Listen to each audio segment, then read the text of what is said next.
This is Progress Canada, presented by Lightbulb Narrative. Today we're joined by Ontario Liberal leadership hopeful Lee Fairclough. Thanks so much for joining me, Lee. Oh, thank you for inviting me. I'm really pleased to be here with you today, Teresa.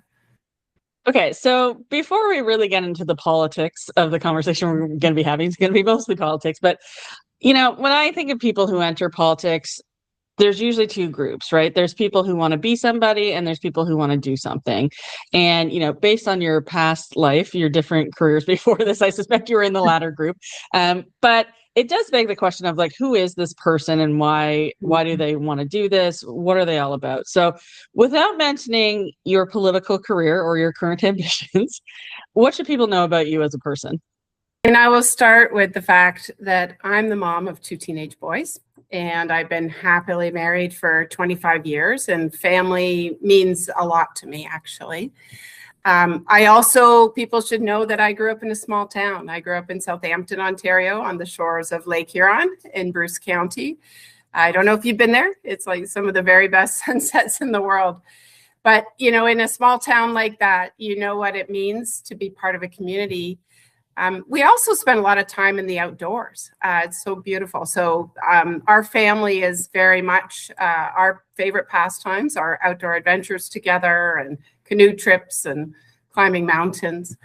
I also grew up playing sports, and sports has always been a big part of my life. I was a competitive swimmer growing up, and of course, some people will know that I also represented Canada on the Canadian women's rugby team, and sport taught me a lot. It formed a lot of who I am as a person. And that really extended into the leadership roles that I held in healthcare and in other places. Now, sports continues to be a big part of our family's life. My boys are both competitive swimmers. I am a hardcore carpool mom, and their biggest cheerleader. But it's a big part of our family. I would also say that I was, my mom and dad have had a huge influence on me. They came to Canada. They trained as a teacher and engineer, and they came to Canada to start a new life.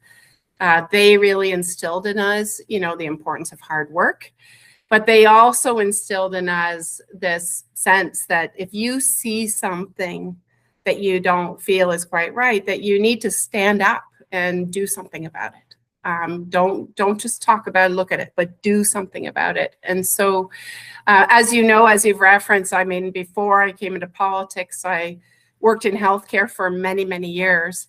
We can talk a little bit more about that, but it was really because of their influence and their upbringing. I wanted to give back to people. But then when the time came that I saw something happening in this province that I wasn't happy about, it was time to step forward and run, and that's how I came into politics.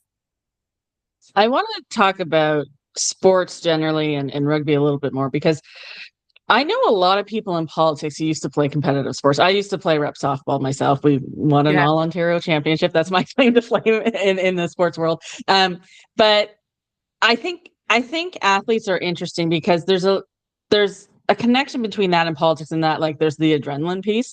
It very much does attract people to both places. And it's, if you don't go on to become some kind of superstar athlete on some well-paid team, politics is another option for your adrenaline. But the other part too is the team sport nature of it. I always played team sports growing up. I was not an individual sport person for the most part. And whether it was basketball, softball, soccer, whatever, hockey, I played as well. All of those things, I think there is a real connection to politics because it teaches you how to be a part of a broader team and, take on leadership roles, but also take on maybe more backseat roles where you're playing with the other parts of your team.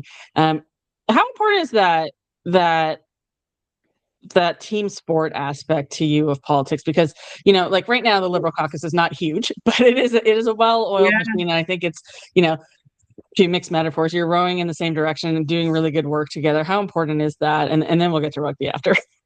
Well, I will just say, what I've really discovered coming into politics is that partisan politics is truly a team sport.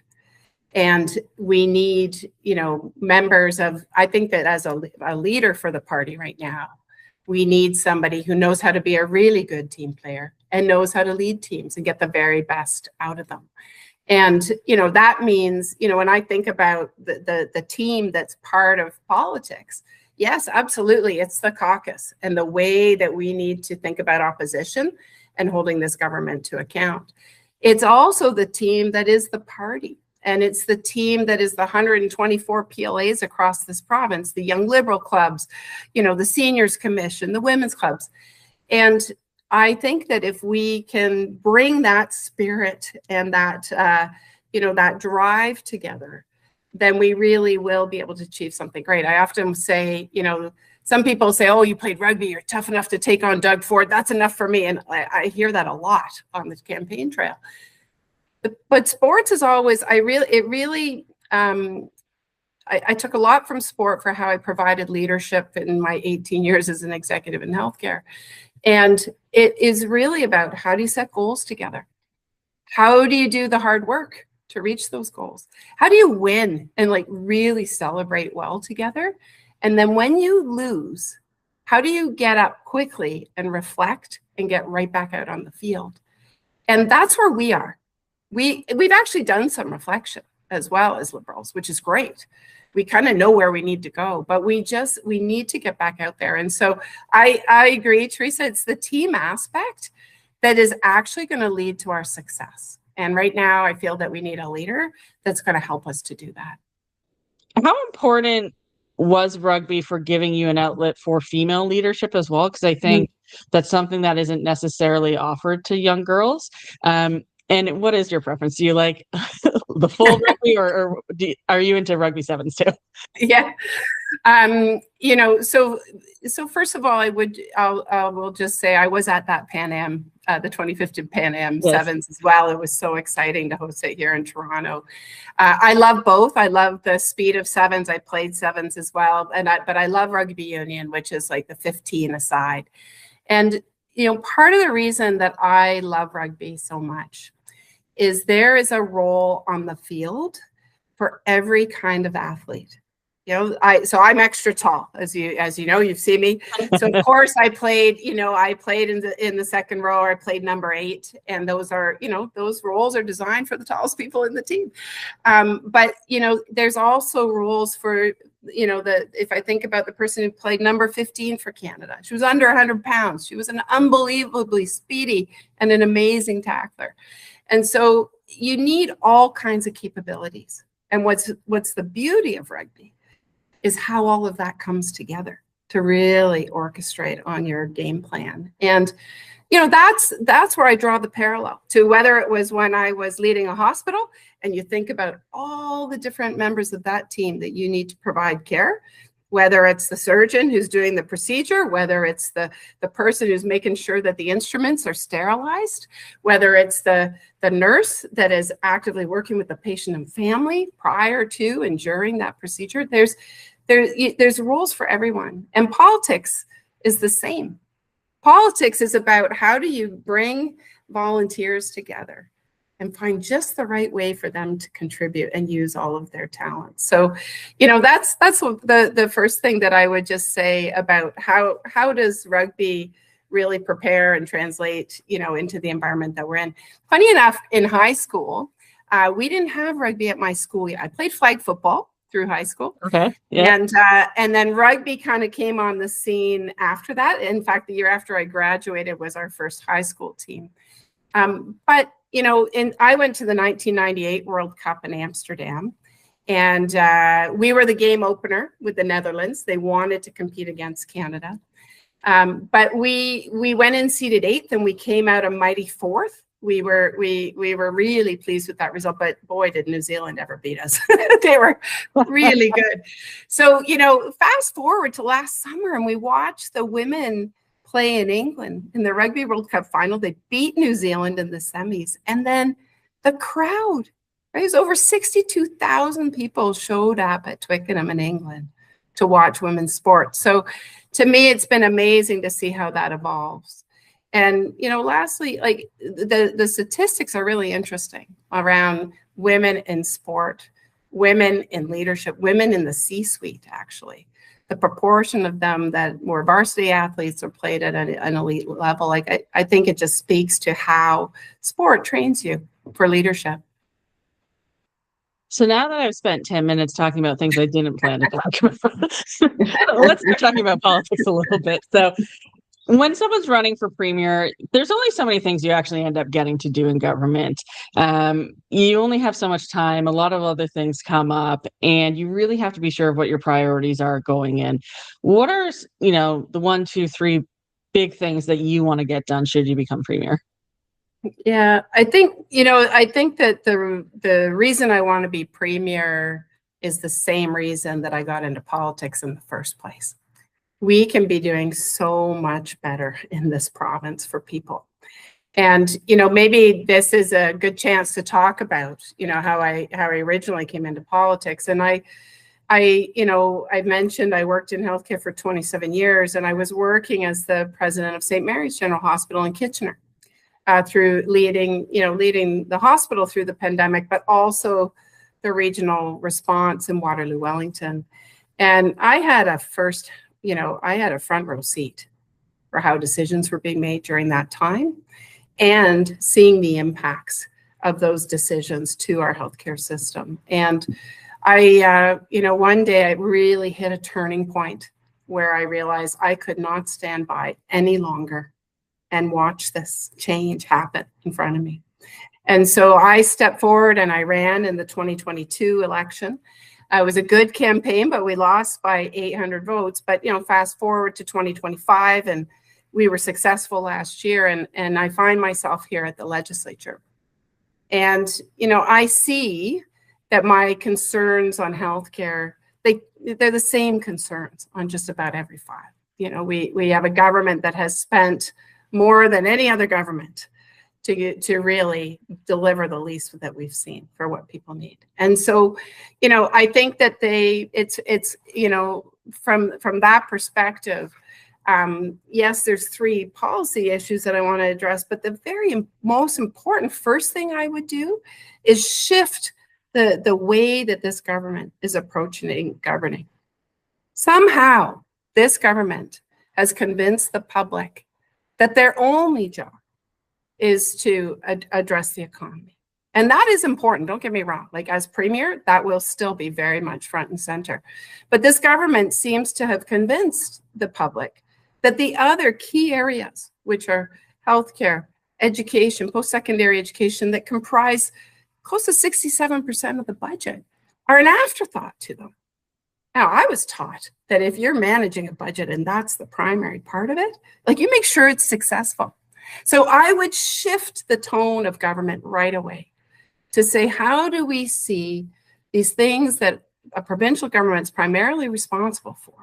How do we see them as investing in people individually, but also see them as an investment in our economic prosperity?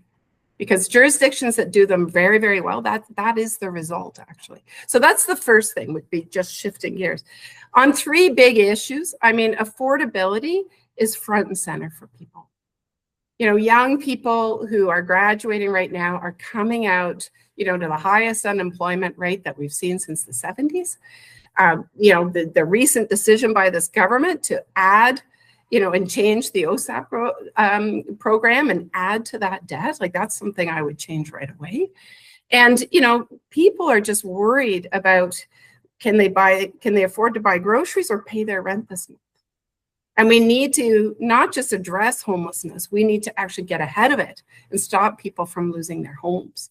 And we need a government that takes that seriously. That's in every jurisdiction, every community across Ontario right now, whether it's rural or urban, whatever it is. So we need to get quite serious about affordability and have a provincial government that sees clearly what their responsibilities are. The second, no question, as I've traveled across the province, I've been doing a lot of it, is healthcare. People are interested to make sure that they can get access to healthcare, not just for them, but for their families as well. I have older parents. I know that they need to access the health system. I think a lot of people are seeing that. And so getting very serious about how are we making changes to the healthcare system to make sure it's going to be there for them. That the people living in rural communities don't have to look to see if the emergency department's open today, that it is, that they can rely on it again.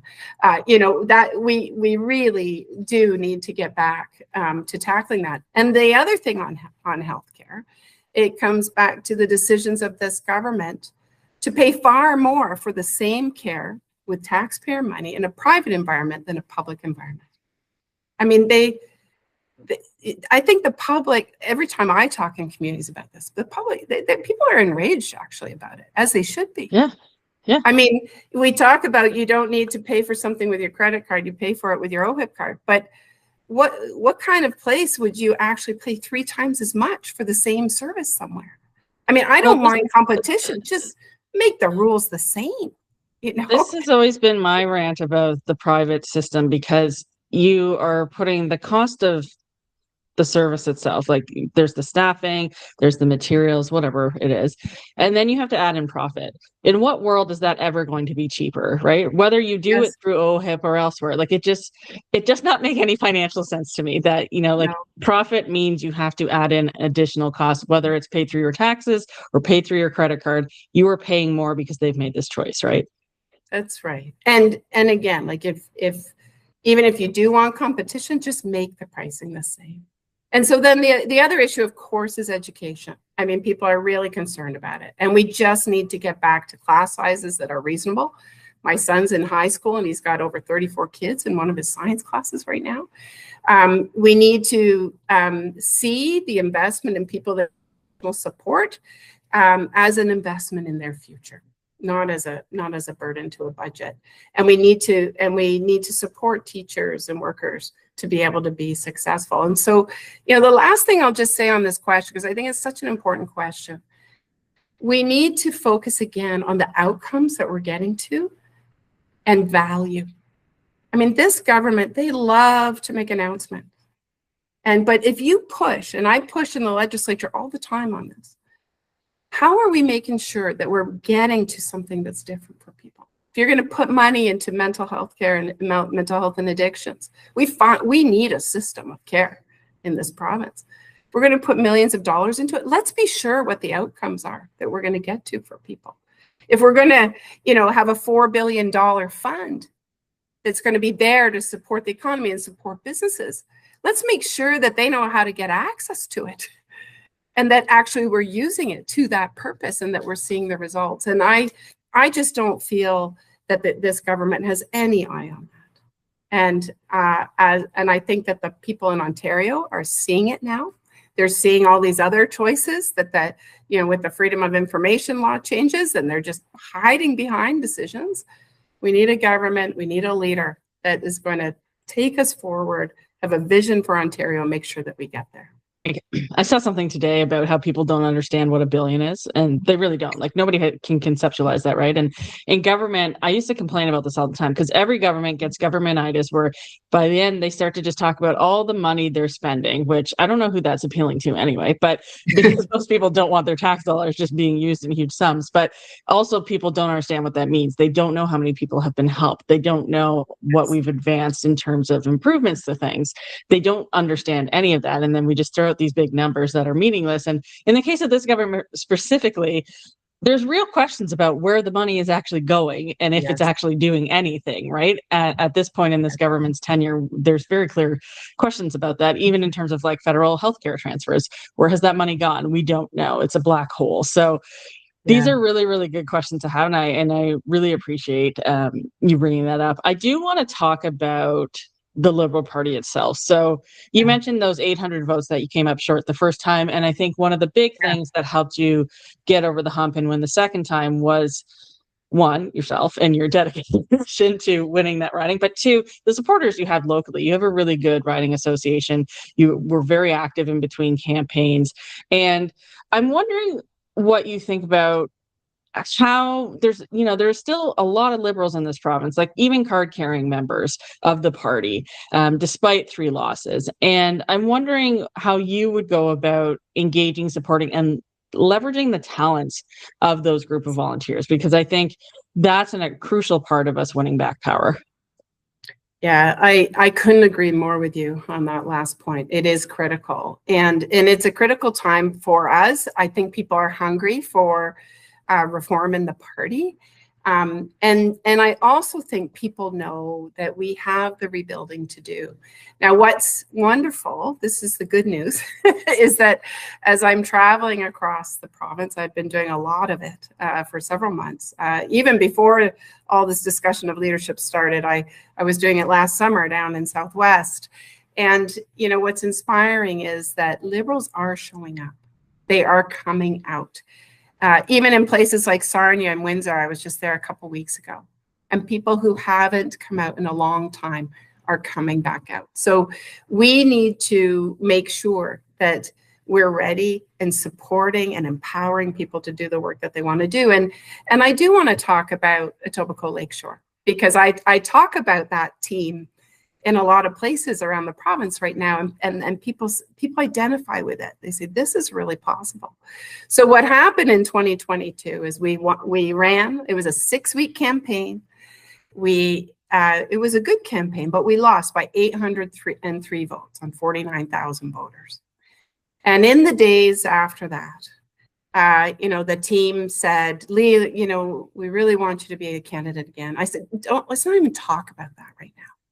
Let's just talk about what we need to do to rebuild in this riding, so whoever runs here in the next election is going to be successful and turn that seat. And those volunteers, they were new to politics, a lot of them. They came out for the same reason I ran. They cared, something had happened in long-term care. They cared about the schools and education for kids. They were upset about housing and the kind of communities we were having. And so they all stayed, and we said, let's get to work. They went and did the Liberal training, you know, all the courses that we've got. We got out in the community. We bought one of those little red Costco tents. We got out in the community talking to people as Liberals. We hosted fundraiser that summer. We got fundraising. And we even got out canvassing before we had a candidate. We went out as Liberals to talk to people. And, you know, one of the primary reasons we did that was to practice as a team. And when we did it, we actually, more people came out. They joined the team because we showed up doing that. And so, you know, last February rolls around. This premier calls an election 18 months early in the middle of winter. And you know something? We were ready. We were so ready. We had hundreds of people ready to go. And that's how we turned that seat by 4,000 votes. A conservative riding in Etobicoke, in Doug Ford's backyard. And it was a true team win, Teresa. Like, back to our conversation about sports, it was a true team win. And everybody in that riding should feel ownership for the success that we had together.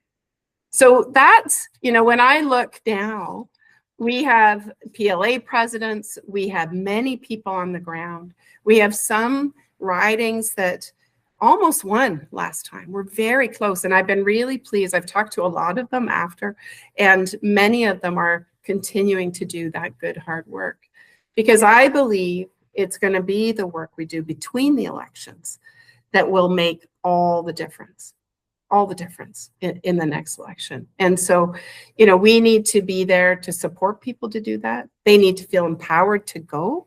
I think PLAs are a big part of our future. And as a leader, I need to show up in key moments for them.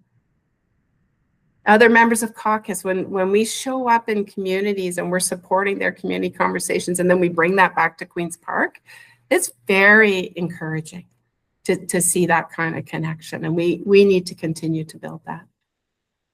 Well, it's interesting because, you know, I interviewed David Peterson not that long ago, and we were talking about how that Liberal government formed and all the work they did. And he was talking about going to communities where only 2 people would show up at the event that they were holding, and he would talk to them. Yeah. And when you're talking about, you know, the 803 votes, I always look at the polls, right? Like, and I don't mean like polling broadly. I mean polls that you go vote at.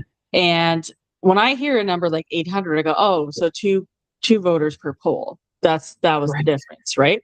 So when you start to think that way, you go, oh yeah, actually going out and meeting those 2 voters is actually that important, because it does change the game. I do want to talk about appealing to voters who haven't voted for us in the past. You may call them swing voters, you may call them former conservative or NDP voters, whatever it is. Yeah. They are historically, like, where we are right now, we do need to attract people from other persuasions because we clearly do not have them yet. And to form government, we will need to get them on our side. And if you look at, McGuinty years, Peterson years, Wynne years, all of those years, we have flipped seats in order to form government. So we've obviously done something that has reached out to voters who found something attractive in other parties before.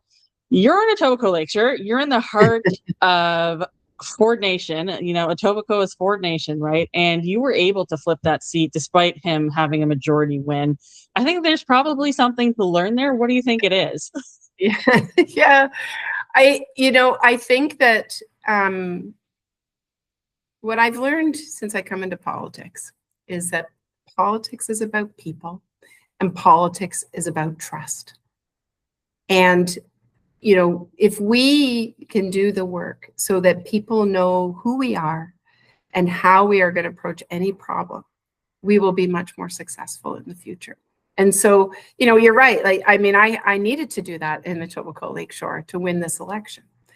And, I think that it's going to take getting into communities on the ground between the elections so that people know how we would approach any problem. And I don't think that showing up on doorsteps for 4 weeks with really great ideas for policy, which we always have as Liberals, is going to be sufficient.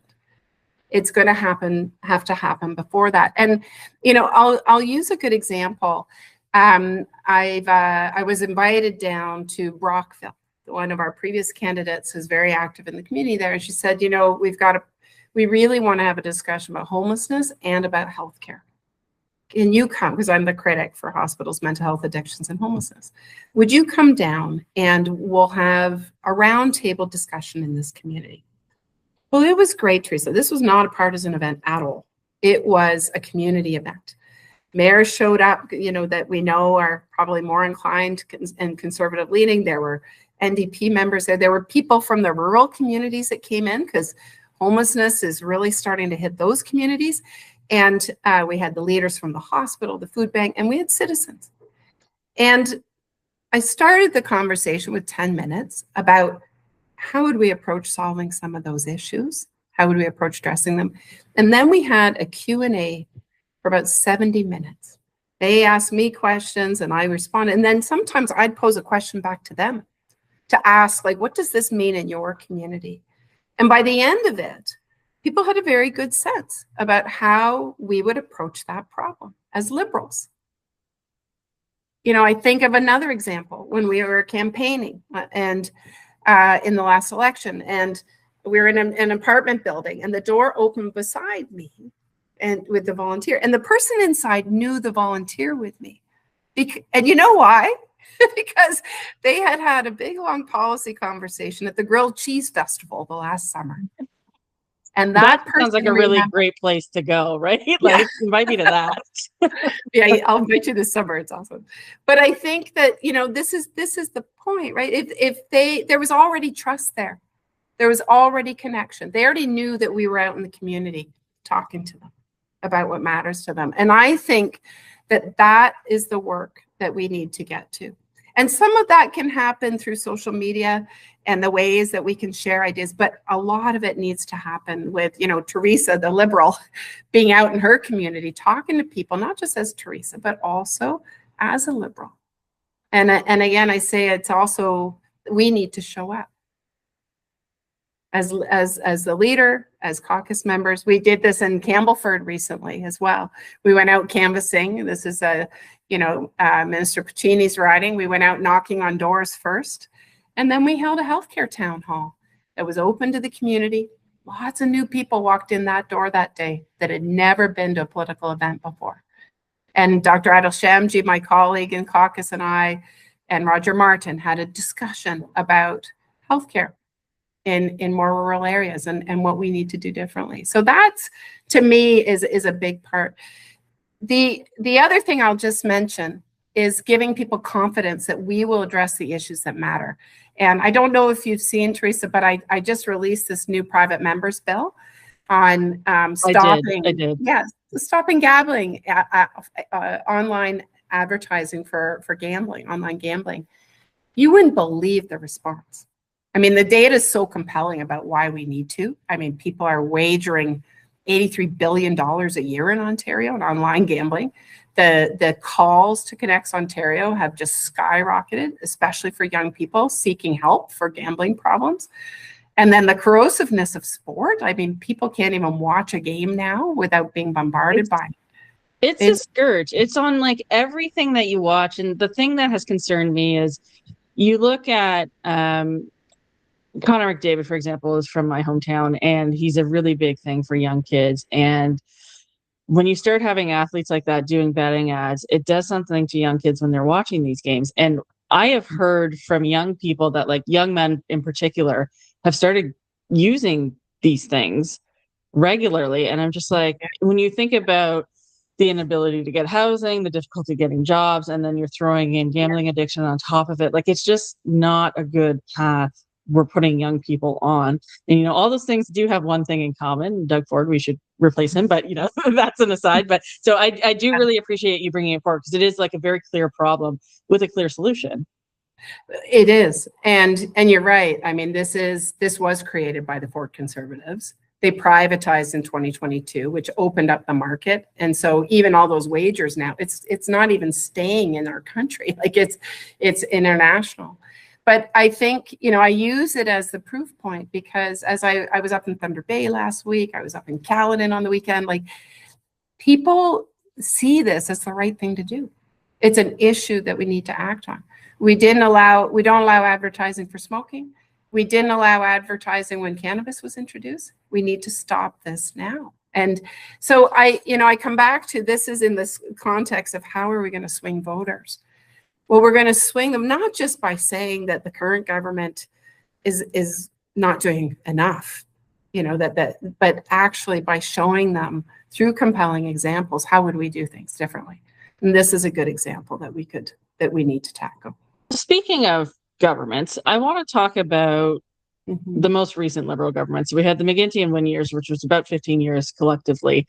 You were on the outside in terms of, you know, professionally, you were not in caucus or, you know, future cabinet at that point. Yeah. So you did have an outsider's view of how things went in that government, and are able obviously to compare it to the current government as well. What's one thing that we got really right during that time in government? What's one thing that we maybe got a little wrong that we should not do should we gain power again? Yeah, that's a great question. I mean, there's a number of things that we got right to choose from, aren't there? I mean, I think it's interesting. I was reflecting on our education policy during that time as we were debating Bill 101 last week. You know, around, you know, a bill labeled being all about student achievement with having nothing in it for student achievement. And, you know, I think I was reflecting back, my boys are, you know, 16 and 19. So they were among the first classes of all day kindergarten.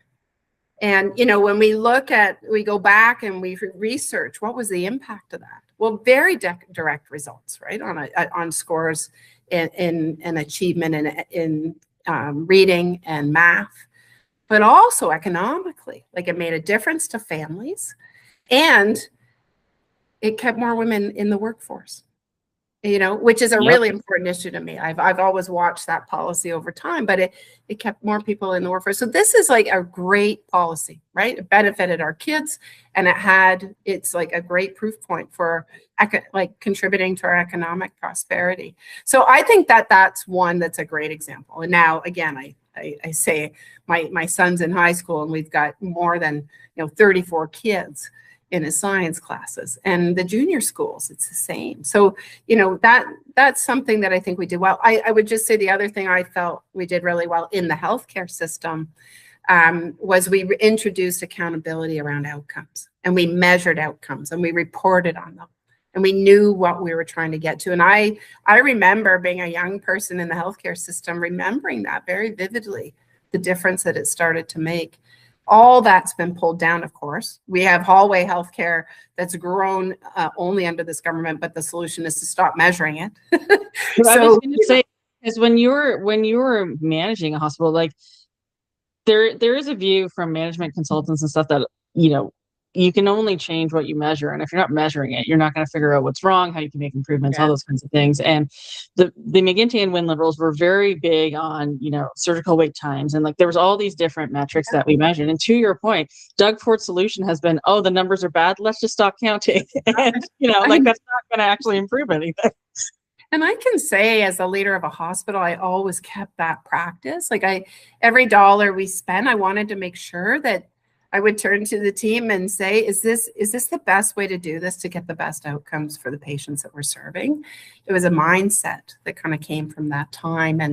And so I think that was a positive thing. In terms of the things that, we should and could have done differently and now need to make sure that we're addressing. I think that, the Liberal government was in power for a very long time. And, a lot of the decisions kind of pulled away, became very centralized, as they do when governments have been in power for a long time. But I think that we needed to have more focus on how we were sustaining the party itself, how we were maintaining the grassroots and some of the local decision making, the local insights that we need from communities to be really effective. And I think that when we lost that election in 2018, we lost a lot of Liberals in that moment. And we haven't been able to build back in the way that we need to be really, really ready on the ground. So, I think the lesson from that is, how do we continue to nurture those relationships and connections, to nurture the riding associations especially, so that we can be successful. And, I'll tell you, it was interesting to me, when I was an executive in healthcare, I wasn't actually allowed to be involved in highly partisan activity and to sign that I wouldn't be. And when I ran in my first campaign, I noticed this gap that we had, with the people with the know-how, the next generation with the know-how to really run campaigns. And I turned to somebody and I said, what's the succession plan here? Because as a leader all those years, whenever I took a new job, within 6 months, I would look to say, who's going to replace me and what opportunities do I need to give them to make sure that they're going to be ready? Yes. And I feel that that's, that very practically, we need to turn our attention to that. And even as I'm building the team to support me in this leadership ed, I have looked to some of that, those other generations, to make sure that they've all worked on leadership campaigns before, but the leadership roles themselves, really making sure that they're going to get those opportunities, supported, coached by all the amazing experienced people we have in this party. But we have to invest in that. So, I hope that the other lesson I would just say of the last 8 years is we need to be unified. We can't afford to not be if we're going to truly build back and win this time. And I hope that this race itself helps us to start to do that. And on November 21st, when we know the result of this, that there's a coming together and a refocusing of everybody that's been involved to make sure that we are going after our real foe here, which is, changing this government.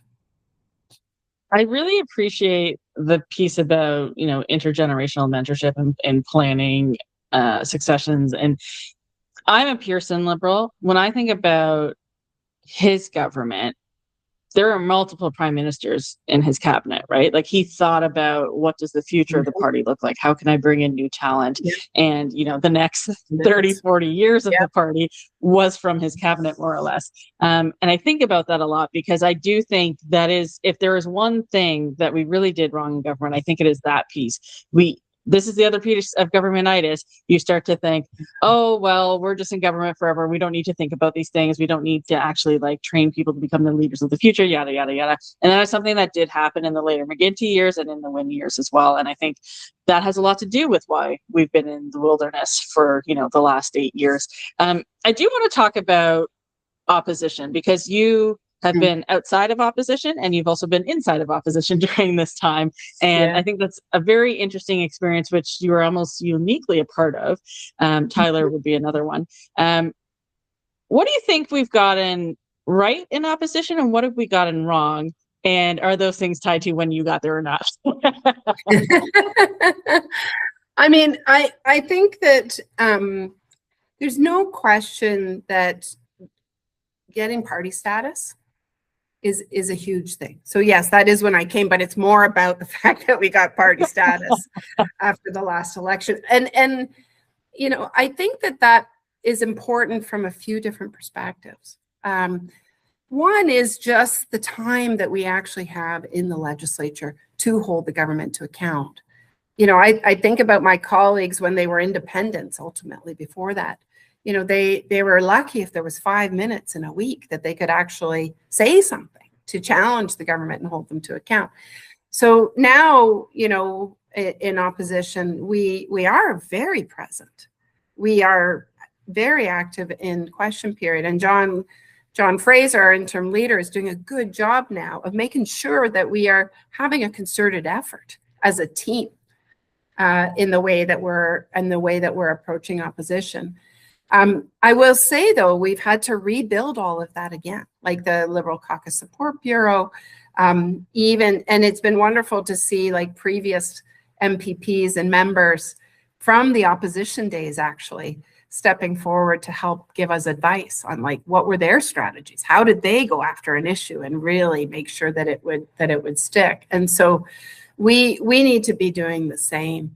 And I think that, you know, one of the other things that I'm really hearing right now is when I think about what have we gotten, what could we have done differently the last several years? I think I come back to what is it that we're doing between the elections that really matters. Nominations and giving candidates, finding them early, and getting nominations going so that people have a lot of runway to be successful, I think is also critical. You know, you mentioned Tyler Watt. I mean, he had that, right? He also had that time. And it made a huge difference to just be able to keep that work going. I also think that, you know, we need to recognize the hard work in front of us. It's, you know, our work right now where we are as a party is not just here at Queen's Park and in the legislature. It's across the province. And the leader needs to be prepared to be out in every riding. And you talk to anybody, you know, you talk to Peterson, you talk to Dalton McGuinty. I mean, they were out in those communities doing that hard work. And as a leader, you have to love doing that work and be meeting with those groups. And you have to see it as the work. And I think we could have done more of that. Now, there was a pandemic in the middle, so I'll give, you know, that made it a bit more challenging. But, you know, if I've committed on, you know, for this campaign that I will try to reach all 124 ridings, and we need to make sure that we're doing that. And I think the other thing is, you know, making sure that as we are out talking to the communities, bringing those ideas back to Queen's Park, getting their insights for how, like, if they've got a local MPP that they're not happy with, how do we use that, right, in the legislature to really take on opposition and hold them to account? I really like that because, and it was actually going to be my next question about regional rebuilding, because when I look at past liberal governments, you can't win without getting seats from every region of this province. And I look at, you know, even Wynn's victory in 2014, that came with semi-rural ridings, right? In Eastern Ontario, that's what put us over. So we literally cannot win a majority government without getting ridings in every area of the province, and also communities that are maybe not our typical urban suburban type of base. We haven't won a seat outside of the GTA or Ottawa since 2018. How important is it to get to every region of the province, every seat, like you're talking about? You mentioned a number of places, Campbellford. You mentioned Brockville, where my uncle's from. You mentioned a number of places that when I worked at Rural Affairs, we were always talking about, because we were going to all of these different places, and it was an important part of reaching out, and also not even just for political reasons, just understanding Ontario beyond, you know, the GTA or Toronto bubble. How important is that? And do you think, I mean, it's a little hard right now because we only have so many members, but I think we're sort of punching above our weight in doing that work right now. Yeah, I think that we're very committed to doing that work right now. And you asked like how important it is. It's essential. It's absolutely essential. You know, I think it's definitely we need to be very in tune with the issues that matter in rural Ontario and in Northern Ontario, you know, Northwestern, Northeastern Ontario. And we, you know, and the way that people will see that we understand that is by showing up, is by being there and understanding those issues. I mean, I find it amazing. I am the furthest west MPP in the caucus. And we know our roots, right? Our roots were in the Southwest. Our roots were in like the area where I grew up. Historically, the Liberal Party is a rural party in Ontario. That's right. It is. And so, you know, I think that it's getting to those communities, but it's being very clear that we understand their issues. And that as we come to think about the policy that we do run on in the next election, making very clear that we've got that lens on it. I mean, I sit in the legislature all the time, Teresa, and I think about the laws in front of me. I represent Etobicoke Lakeshore, so I think about it, you know, for my constituents first. But then I look across the aisle at the members that represent the town I grew up in. And I think, how are you supporting this? This does not resonate. Like you know, I talk to the farmers, you know, whenever they're here at Queen's Park, I love to talk to them. And when I'm going out, I'm talking to the farmers. They're not feeling that this government is doing anything to support them right now in weathering some of the storms and the threats from the US, for example. I was just up in Thunder Bay. I went up for NOMA, for the Northern Ontario Municipalities Association meeting. Great example there of where if you try to develop policy from Queen's Park that's only based on one set of data for the province, you're going to miss the point. So in Northern Ontario, many of the mayors up there, when we met with them, they said, you know something, unemployment in our community right now is close to 0%. We can't get enough people. I mean, the stats for Northwest are we need 2,000 people minimum immigrating to that area, either from the south or from somewhere else, just to maintain the current jobs. I visited Confederation College. They could be training so many more people. And we know that if you train locally, they're more likely to stay. So, you know, they were meeting with the government while they were there to say this. And of course, the response was, well, our provincial numbers don't show that. Well, we've got to think about regional policy. We've got to think about some of these regional differences and build it into the way that we're going to address them. And again, for us, you know, how will they know how will they have trust in us that we know those differences? It's by the people that are Liberals locally being really in tune. And then for those of us not from the area, that we show up, that we arrive, that we're there, that we're listening. I went to Kapuskasing with the budget, touring with the budget committee, another good example. Also a great opportunity to look for candidates, by the way, with all the great local leaders that are presenting. But I went to the hospital early in the morning because I always like to check out the hospital wherever I go, and met with the staff. And I said, you know, what are some of the issues that you'd like to see us tackle for people in Kapuskasing? And they said, you know, certainly there was, you know, access to specialists, and they were seeing delays in being able to do that. But the number one thing for them was keeping the road open so that if there were, you know, high-risk births that needed to get through, they could get through and they could get the care that they needed. And so, again, unless we are getting very in touch with all these areas, you know, we won't be successful. And we have to be. We have to rebuild in all of these areas. I think I'm a really good example of how diverse this province is, not me individually, but where I have lived. I have lived in Toronto. I have lived in Ottawa. I have lived in Newmarket, so a GTA kind of sleeping community.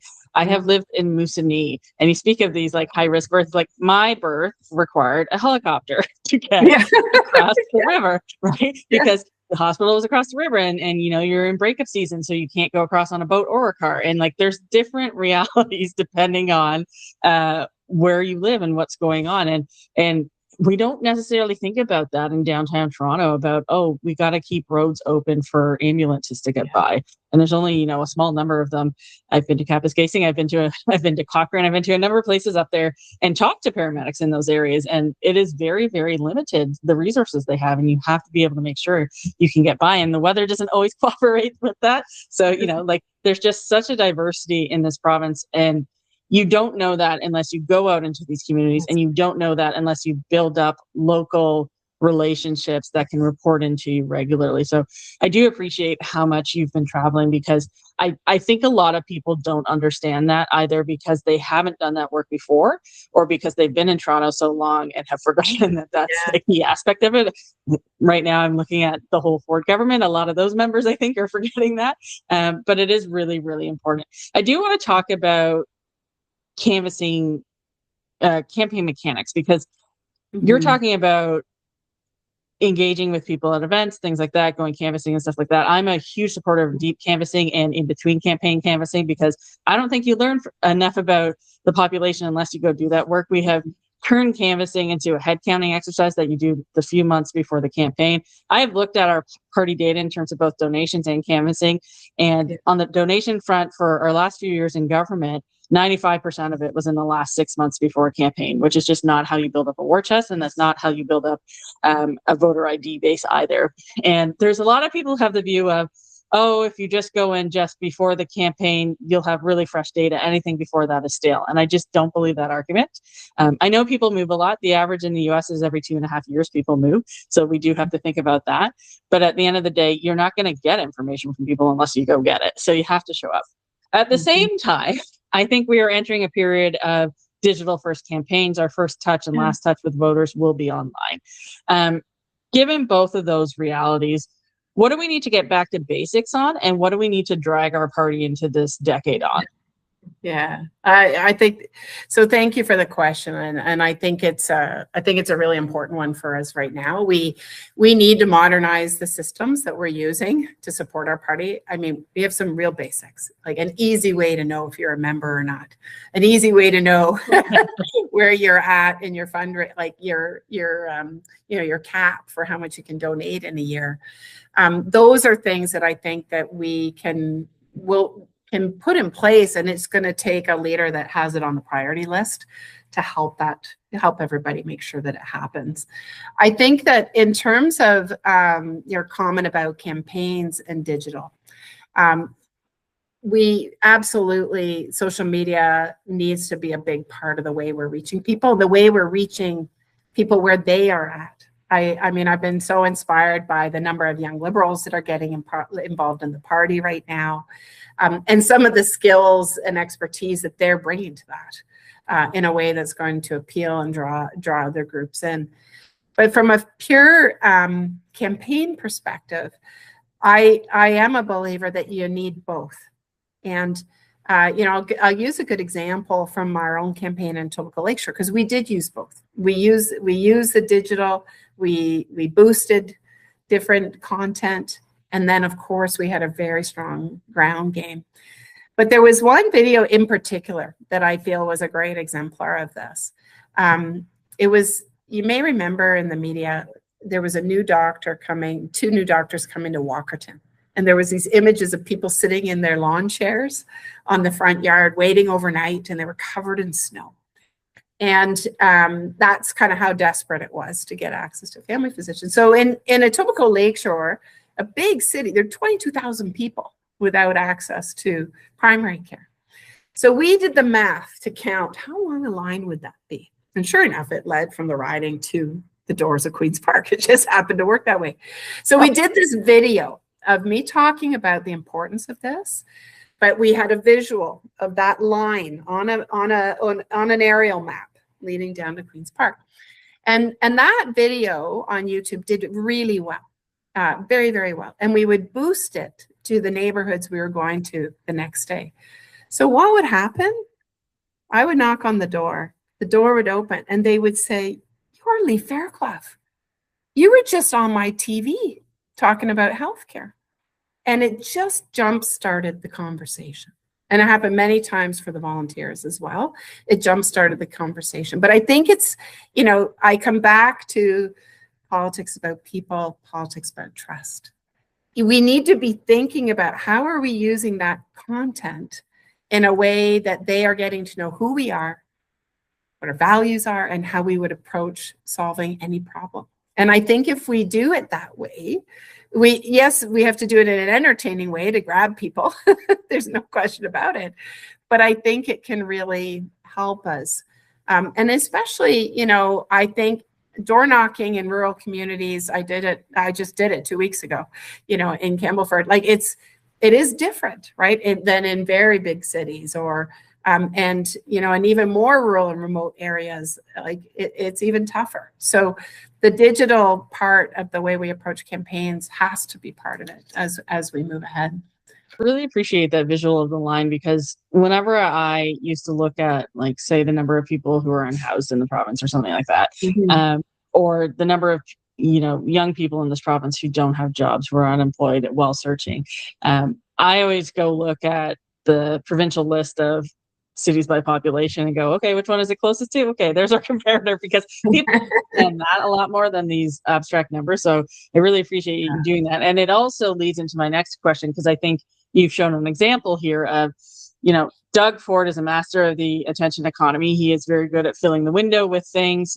His campaign manager is over in BC right now, so he's throwing a lot more things out than normal to distract everyone from his very bad record on the economy, on healthcare and education. But he's very good at grabbing attention. Like, he's been the star of the last month, I would say, politically, in terms of focus of the media and of voters on the various things that he's thrown out the window. What would you do to grab the Ontario's political agenda back from him and to pull that attention back? Because I think that video is a really good example of doing that. And I think we're not going to win the election unless we're able to steer the conversation around what the agenda should be. Yeah, so I agree with you on that, and on issues, again, that matter to people. But I would start by saying I think that Doug Ford antics are starting to wear on people. I mean, I think that it's clear to me people are starting to lose confidence. People are really frustrated by these recent decisions, like whether it was, the gravy plane. But I can tell you, before that, I was getting so many emails about the Freedom of Information law changes. Like, people are just seeing that there's bad decisions happening and they want to hide from them, including the Premier. He wants to hide from whatever is on his cell phone. And so I think that people are frustrated by that lack of transparency. And so I think that people are going to be looking for, an alternative that will stand up and hold Doug Ford and the Conservatives accountable for that behavior. And then they're going to want to see a government, a potential government that is going to take all those issues very seriously. And, I think that we can be a very sharp contrast to Doug Ford and in the kind of vision that we see, the kind of issues that we're going to tackle, the way we would come to them. I mean, I used the example of online gambling earlier. I think it's a good example of something that we will take on and we will make sure that we tackle them. And, I think that Canadians in particular, I was so heartened by the response to electing a Prime Minister, Mark Carney. Is a serious guy that knows what to do. And I think that we can be that as well. I believe that that people have an appetite for change in this province. I have heard it directly, and not just from Liberals. I have heard it very directly in all corners of this province. And so I think that people are looking for leaders that they can trust, leaders they can trust to make big decisions and informed decisions, the people that they can trust to spend their taxpayer money really wisely. I mean, at a time when affordability is such an issue for people, there's nothing more annoying than hearing that behind a closed door, we're going to spend, $28 million on a plane, not to mention all the other costs around it. And we're not going to be transparent about it. Like, people are looking, I think, for a serious government. And I think people are looking for somebody that's going to fight for them for that and do it in a very strong and compelling ways. And this is where I will say, I've had people come to listen to me talk in certain communities, and they will say, Lee, I came to hear you, but my husband didn't need to come. He heard that you played rugby for Canada, and that was enough for him. You're tough enough to fight for what people need. You're tough enough to take on Doug Ford. But, back to all the things we talked about earlier, like, you also will know how to do it with a team and make sure that we're successful.